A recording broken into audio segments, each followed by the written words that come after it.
A payments gateway is something that's been around for a long time, but it typically came on the scene primarily to help people connect to their payments processor online instead of through a terminal or in store. So gateways originally were just, well, how do you do online or internet transactions? They've since grown up, and people typically think about payments gateways today as a means by which to access more than one payments processor or payment service provider. Over the last several years, most payments gateways either were acquired by a payment services provider or a processor or a network, or they were created by those same organizations. So in some senses, the original value proposition is connect to us, we'll connect you to everything else, and we will remain objective, has been lost a little bit. There's not sort of unfair routing or things like that going on, but it is absolutely the case that it's no longer as objective as it once was. One of the major downsides of a payments gateway is they may or may not support the payment methods that you like. One of the conversations we're super familiar with, because we've heard it a number of times, is support for Alipay.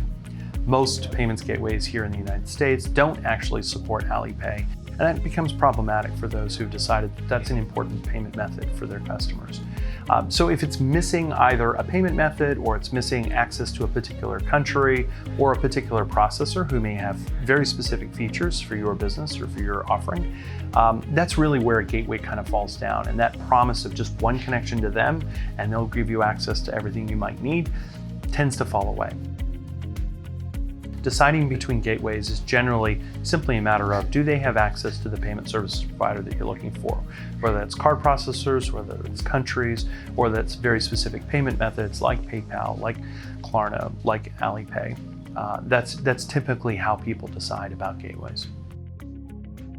Modo is like a payments gateway in the sense that we also aggregate connections. So through one interface to Modo, through one API, you can gain access to payment services provided all around the world of many different types, including various payment methods.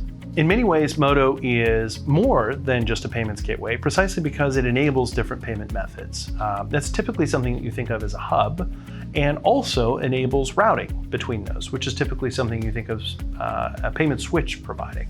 So in fact, a gateway may or may not have some routing capabilities. It may or may not support different kinds of payment methods, but at the end of the day, Modo also enables you to choose the payment services that you want. It doesn't really matter whether or not we've ever integrated it before, so unlike a payments gateway, we can simply add connections to your environment, to your payment stack, whenever you like.